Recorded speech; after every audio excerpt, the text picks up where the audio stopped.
6 novembre 1932. Dieu agit en acte et non en parole. La créature qui œuvre dans la divine volonté opère dans l'éternité, et celle qui œuvre en dehors opère dans le temps. Les paroles de Jésus sont des œuvres. Mon petit esprit se sentait rempli des douces leçons de mon aimable Jésus. Et, inquiet, il voulait provoquer des doutes et des craintes. Je sais que lorsque Jésus le veut, il permet à l'âme d'arriver là où il veut et comme il veut. Il n'y a pas de loi pour lui, et personne n'est là pour lui en dicter. Il ne prête pas attention aux manières humaines de voir les choses. Il fait d'ailleurs toujours quelque chose de nouveau pour les confondre. Aucune âme ne dépasse la puissance de son amour. Peu importe le nombre de doutes et de craintes qu'elle rapporte, il s'en moque et les laisse à leur bavardage pendant qu'il agit dans l'âme qu'il a choisie. Et bien que je sache tout cela, ma fragilité se rappelait mon douloureux sort. Je me sentais secouée, et je dis, qui sait combien de doutes il y aura concernant tout ce discours de Jésus. Je me sentais très malheureuse et affligée. Mais Jésus veillait sur ma pauvre âme, et répétant sa petite visite, toute bonté, il me dit « Bienheureuse fille, ne t'inquiète pas. Ma volonté a la vertu de faire mourir tout ce qui ne lui appartient pas, et de changer en lumière les faiblesses et les misères mêmes de la créature. Tout ce que je te dis n'est pas vertu de la créature, mais vertu et puissance de ma volonté qui peut tout. Ma volonté est symbolisée par le soleil, qui à son lever chasse et fait mourir les ténèbres. Et lorsqu'il revêt la terre, il donne à toute chose sa vie de lumière. Ainsi en est-il de mon vouloir. Et lorsque la créature se laisse revêtir par la puissance de sa lumière, les ténèbres la quittent, et ses maux meurent pour être convertis en vie de lumière. Celui qui ne comprend pas montre qu'il est illettré, et par conséquent ne peut pas comprendre ce qu'est ma volonté et ce qu'elle peut faire. Il ne peut pas non plus comprendre ce à quoi peut parvenir celui qui vit dans ma volonté et peut être investi de sa lumière. Par conséquent, laisse-les parler. Je vais agir, et ils continueront à parler. S'ils n'ont pas étudié en profondeur ma volonté, que veux-tu qu'ils comprennent?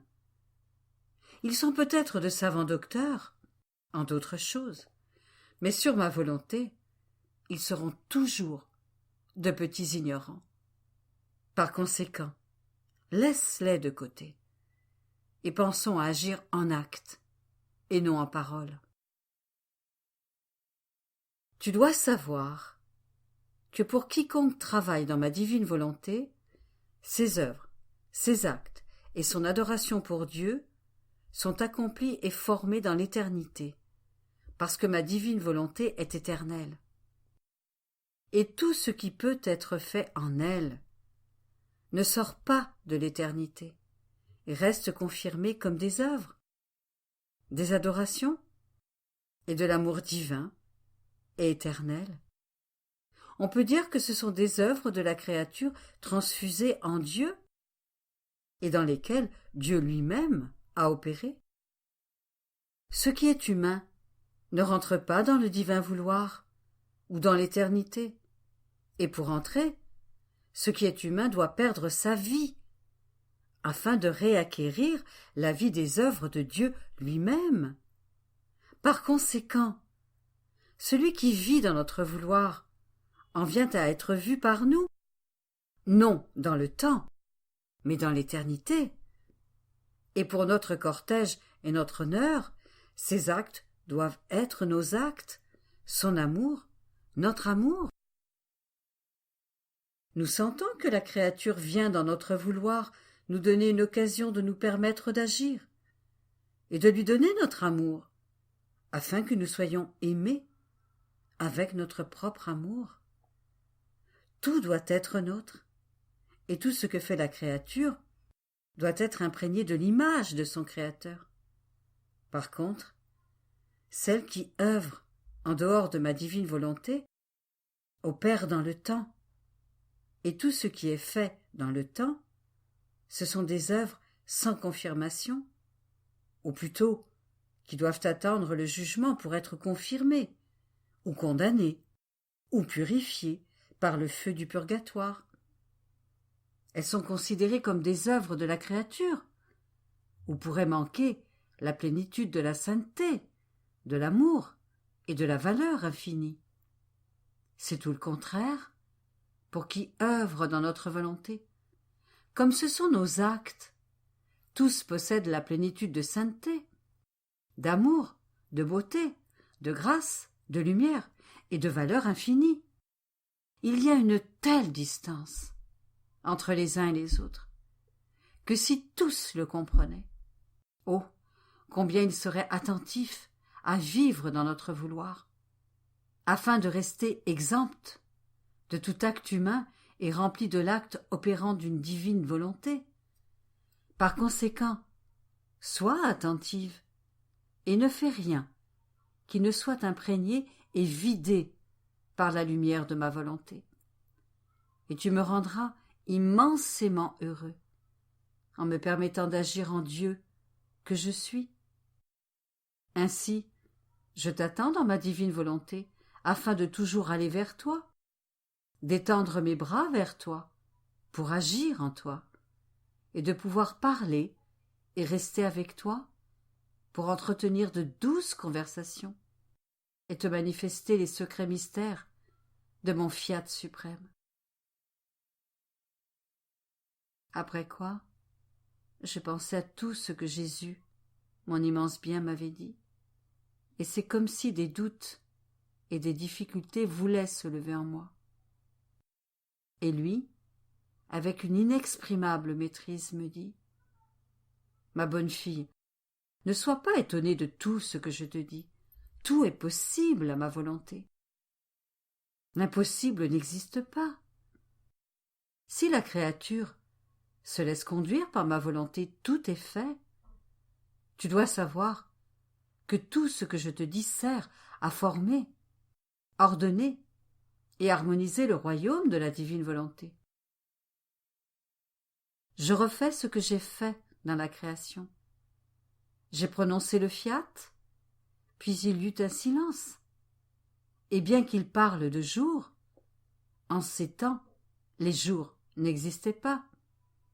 Par conséquent, on peut aussi parler d'époques, au cours desquelles j'ai formé la grande machine de l'univers. Je parlais et je travaillais, et j'étais si satisfait de l'œuvre produite par ma parole, que mon fiat me disposait ravi à prononcer un autre fiat, puis un autre encore, et mon fiat ne s'arrêta que lorsque je vis que rien ne manquait à mon œuvre, que tout était somptuosité, beauté, ordre, harmonie, et que pour jouir de mes œuvres, j'y demeurais comme vie. Et mon fiat est resté comme gardien, ce même fiat qui avec sa puissance me liait à mes œuvres et m'en rendait inséparable. Tout est dans l'énonciation de mon premier fiat.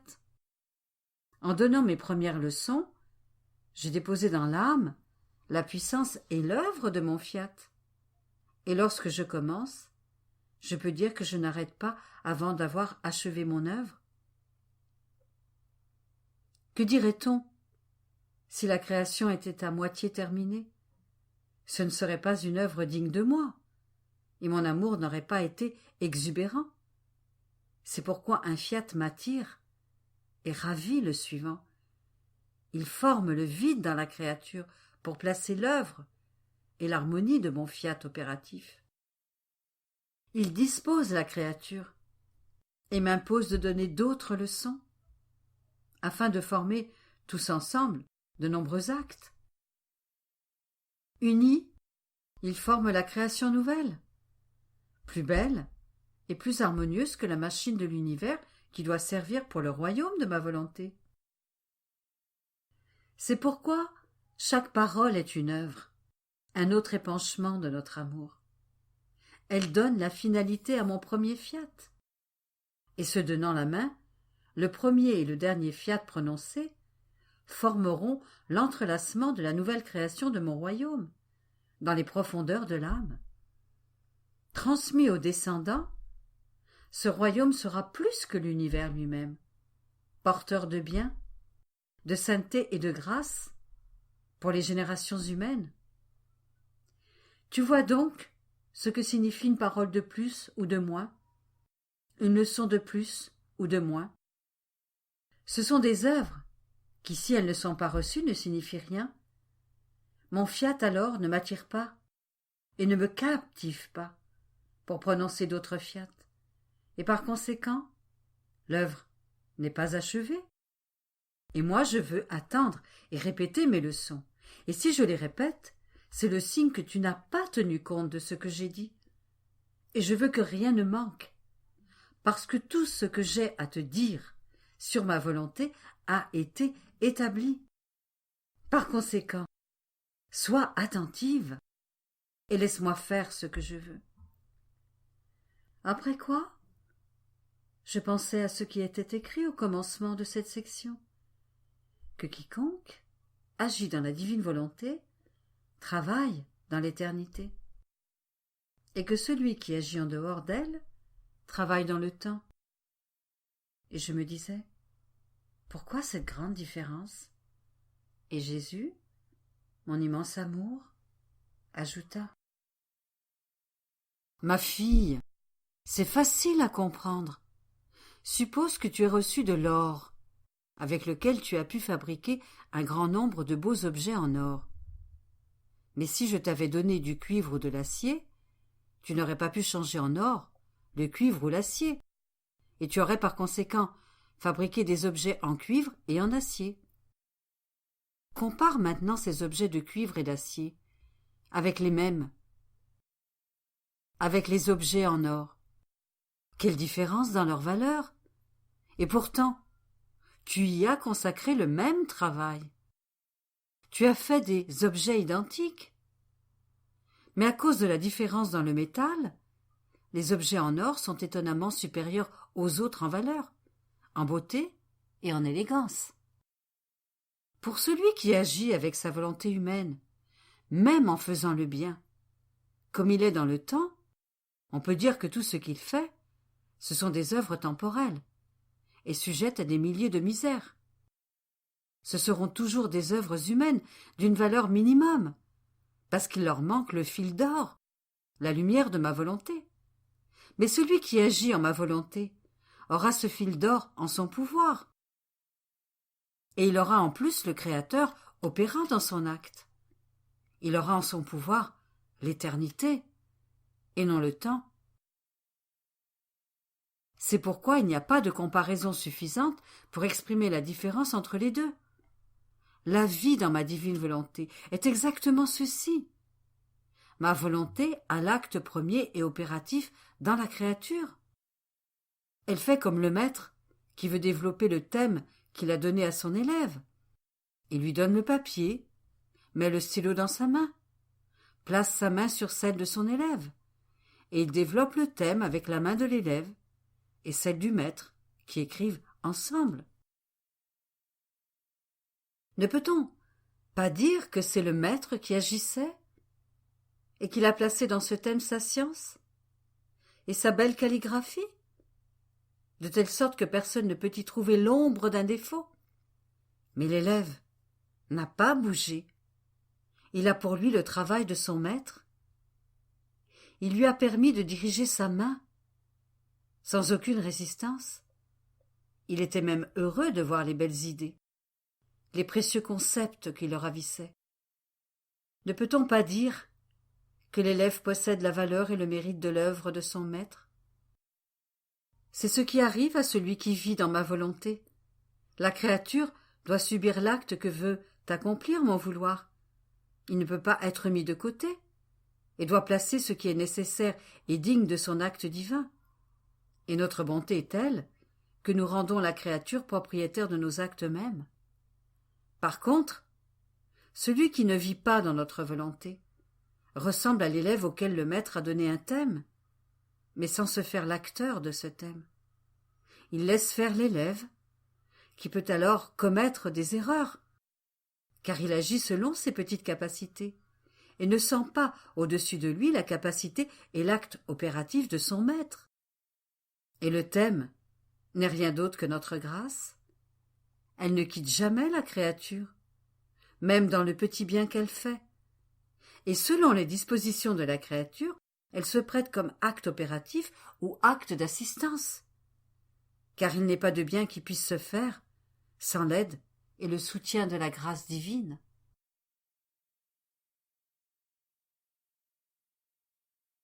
« 13 novembre 1932. L'industrie et le commerce de Jésus dans le sacrement. L'un forme son paradis et l'autre son purgatoire. Je suis dans les profondeurs de mon néant, et me sentant privé de mon doux Jésus, je sentais mon néant vide de sa vie et sans force ni soutien. Après avoir reçu la Sainte Communion, je me sentais oppressé et amer. Et Jésus, me prenant en pitié, me dit : « Ma fille, courage. Ton néant avec Jésus est toute chose, et tu peux me donner toute chose, parce que tu dois savoir que je ne descends pas seul lorsque tu me reçois sacramentellement, mais que je descends avec toutes mes œuvres. Et tout comme je te rends propriétaire de ma vie sacramentelle, je te rends aussi propriétaire de toutes mes œuvres. Par conséquent, si tu le veux, tu as beaucoup à me donner, parce que tu as mes œuvres en ton pouvoir.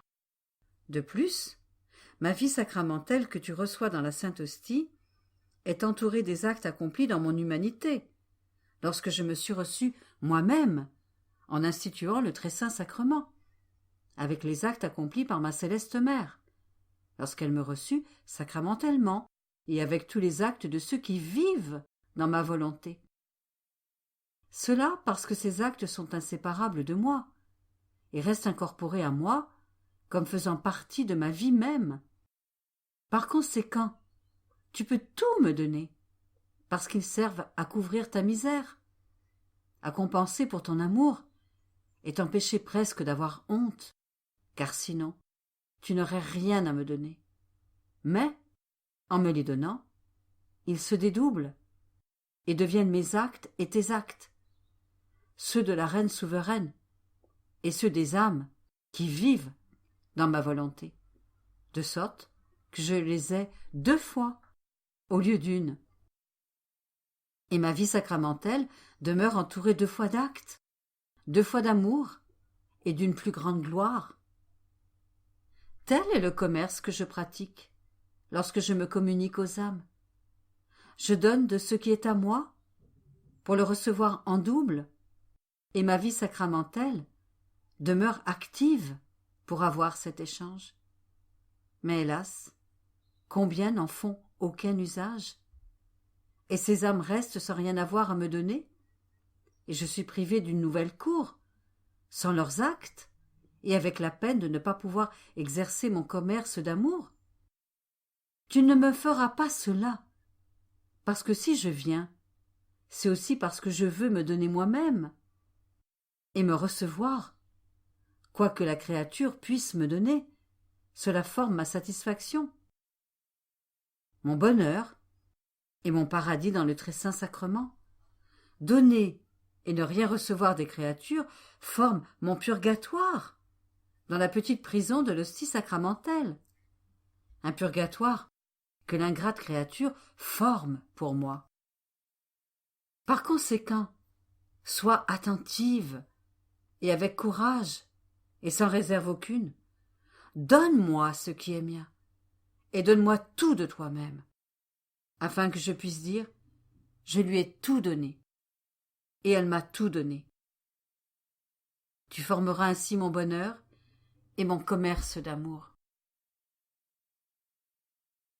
Après quoi, je faisais ma ronde dans la divine volonté, et il me semblait que toutes les choses créées, les unes après les autres, m'invitaient à les connaître, comme œuvre du fiat omnipotent, où il attendait mon petit échange d'amour.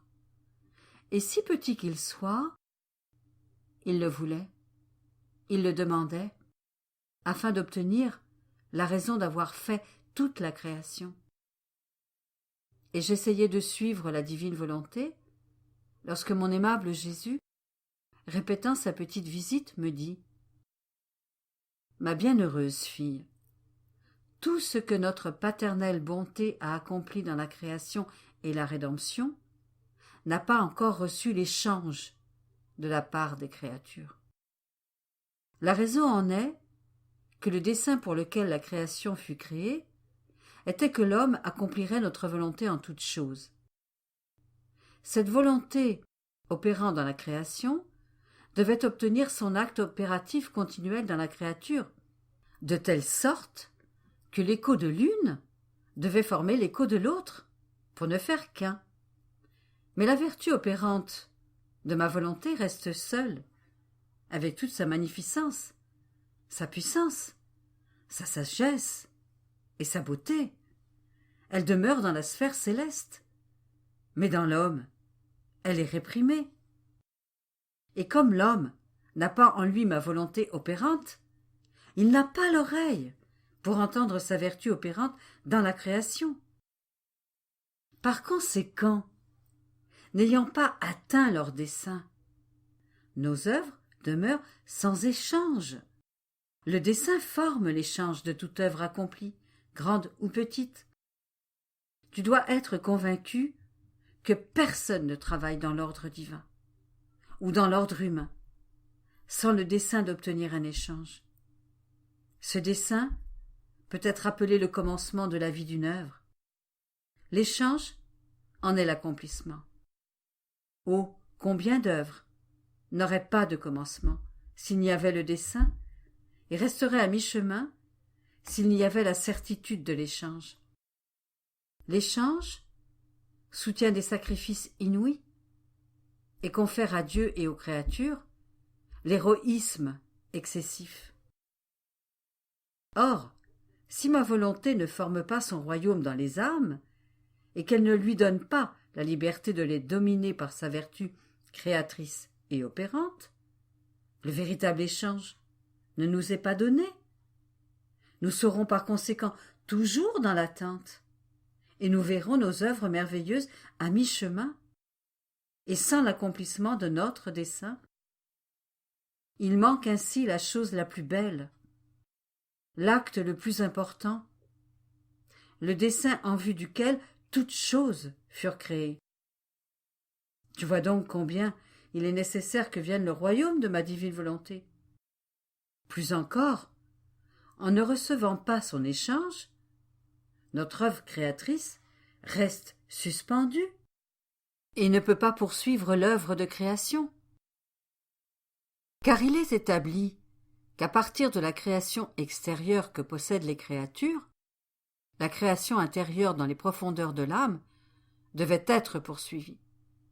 Cela peut être accompli si ma volonté détient la première place. La liberté de travailler dans la volonté humaine. Si ma volonté ne l'a pas, elle ne peut pas poursuivre son œuvre créatrice. Elle en est empêchée, incapable de créer des cieux, des étoiles et des soleils nouveaux, ainsi que tout le reste. Et sans pouvoir poursuivre nos œuvres, et sans être capable de continuer ce que nous avons établi de faire dans les créatures, en vertu de notre volonté. Comment pouvons-nous avoir l'échange si nous n'avons pas encore fini de faire ce que nous voulons? Et si l'œuvre de création que nous avons commencée il y a tant de siècles n'a pas encore été achevée? Parce que l'œuvre de création doit comprendre ce que mon fiat devait faire tout ensemble dans la création, afin de pouvoir dire que notre œuvre est achevée. Et si notre vouloir n'a pas encore fait tout ce qu'il veut faire, comment peut-il dire que j'ai achevé mon œuvre? Et moins encore, avoir l'échange de tout ce qu'il a fait. Ainsi, lorsque nous aurons obtenu le dessein de la créature, faisant toutes choses dans notre volonté, et vivant en elle, ayant son règne, afin de laisser le champ libre à la magnificence de ses œuvres, lorsque le dessein de la volonté de l'un sera le dessein de l'autre, alors nous pourrons recevoir l'échange de tout ce que nous avons accompli pour l'amour des créatures. Par conséquent, sois attentive et va toujours de l'avant dans ma volonté.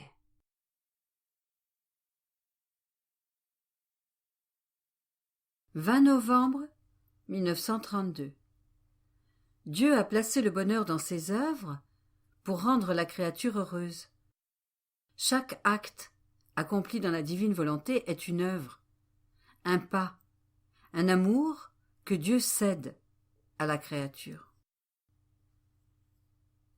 Je recommence toujours à neuf ma ronde dans les actes de la divine volonté, et bien qu'il me semble avoir fait ma ronde dans ses œuvres et avoir compris la beauté, la sainteté et les biens infinis qu'elle contient, en refaisant ma ronde, je me sens comme une illettrée, une petite ignorante, et je vois qu'il y a encore beaucoup à comprendre, apprendre et à apprendre des œuvres de la volonté suprême.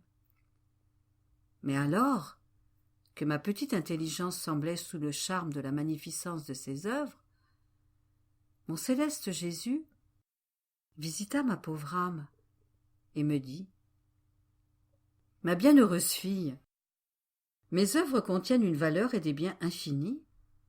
C'est pourquoi, s'il te semble avoir tout compris, tu t'aperçois en y retournant qu'il y a encore beaucoup, beaucoup à comprendre. Il se trouve que l'infini ne peut pas être enclos dans le fini, qui tout au plus peut être rempli, mais tout enfermé de l'infini sera impossible. Et comme ton intelligence est finie, elle est consumée devant l'infini. Elle est remplie, et il lui semble tout comprendre. Mais ce n'est pas vrai. C'est plutôt qu'en étant remplie, elle n'a plus où mettre une autre connaissance divine. Mais le fait de remâcher et repenser la connaissance forme un nouvel espace dans ton intelligence. Et en se retrouvant parmi nos œuvres, la créature trouve alors de nouvelles choses à comprendre et à apprendre. C'est pourquoi tu te sens d'abord illettré chaque fois que tu te retrouves devant la magnificence de nos œuvres divines. Tu dois savoir qu'autant dans les œuvres de création que dans les œuvres de rédemption, nous avons placé, en chaque chose, la plénitude de bonheur, de lumière, de grâce, de bonté, et ainsi de suite, pour toutes les autres qualités divines. Toutes ces prérogatives sont dans l'acte d'être déversées sur la créature, pour la rendre heureuse. Le bonheur de nos œuvres, tel un air céleste, porte avec lui son parfum, un baume divin, pour qui s'en approche, afin de comprendre, et débordantes, nos œuvres communiquent les biens qu'elles possèdent. Par nos œuvres, nous avons placé les créatures sous la pluie torrentielle de notre bonheur pour les rendre heureuses. Mais, comme elles ne s'en approchent pas pour comprendre, elles sont malheureuses et sentent l'air empoisonné de leur volonté humaine. Personne n'agit avec le dessein de se rendre malheureux et de ne pas utiliser le bien de son œuvre. Moins encore, l'être suprême, qui a fait toutes choses, afin de former l'escalier du bonheur pour la créature. C'est notre seule satisfaction, de voir la créature parmi nos œuvres, afin d'être unis à elle, d'en jouir et de les comprendre, et de former la norme pour savoir comment agir en elle. Et comme notre volonté ne sait pas créer des œuvres dissimilaires. Elle répète dans la créature le fac-similé de nos œuvres. Après quoi, je continuais à me sentir totalement immergée dans la divine volonté. Et mon toujours aimable Jésus ajouta : « Ma fille, ne t'étonne pas. Tout est possible dans ma volonté. Avec elle, la créature a le tout en son pouvoir, et elle peut tout faire. Elle se sent régner sur son être, et rien ne sort de la créature qui ne soit revêtu d'un acte, d'une force et d'un pouvoir divin. Ce qui est humain meurt dans notre volonté, mais c'est une mort heureuse et glorieuse. La volonté humaine meurt pour ressusciter avec la vie des actes d'une puissance divine et d'une volonté qui n'est pas celle de la créature. Et la créature, sous l'empire qu'elle sent régner en elle, si elle devait faire d'autres choses avec son propre vouloir, même des choses saintes et bonnes, ne les ferait jamais. Elle serait heureuse de demeurer, même durant des siècles, sans rien faire, plutôt que de faire un seul acte, sans ressentir sur cet acte l'empire de l'acte opératif de ma volonté. Parce que dans ma volonté, la créature comprend clairement ce que signifie un acte de ma volonté opérante. Comparé à un seul acte de ma volonté, des milliers d'actes accomplis sans l'acte divin ne seraient presque rien. Tu dois savoir que lorsque la créature entre dans notre vouloir, notre bonté est si grande et nous sommes si heureux de l'avoir avec nous que nous lui cédons nos œuvres, nos pas, notre amour, dans la mesure où cela est possible pour la créature. Ainsi, chaque fois qu'elle accomplit un acte dans la divine volonté, elle acquiert un de nos pas, une de nos œuvres. Elle prend alors notre amour, notre bonté, notre puissance, et totalement heureuse, elle nous dit : dans notre vouloir, j'ai votre amour en mon pouvoir. Par conséquent, je peux vous aimer autant que vous vous aimez vous-même. J'ai vos œuvres en mon pouvoir pour vous glorifier, et vos pas dans les miens pour parcourir le même chemin que vous, à la recherche de toutes les créatures, pour les amener toutes devant votre adorable majesté. Et comme notre être suprême, dans son immensité, est partout, il est la vie de chaque œuvre, de chaque pas et de chaque battement du cœur. Et lorsqu'elle voit que des créatures nous offensent, ah, fidèle, elle voudrait nous cacher dans sa petitesse et placer sa vie au lieu de la nôtre pour notre défense. Oh, comment ne pourrions-nous pas aimer cette créature ? Il y a dans notre volonté des prodiges inouïs, et comme elle n'est pas connue, il n'est pas étonnant qu'ils ne comprennent pas ce que je te dis. Mais toi, ne t'arrête pas, suis sa lumière, et sois sa proie bienheureuse.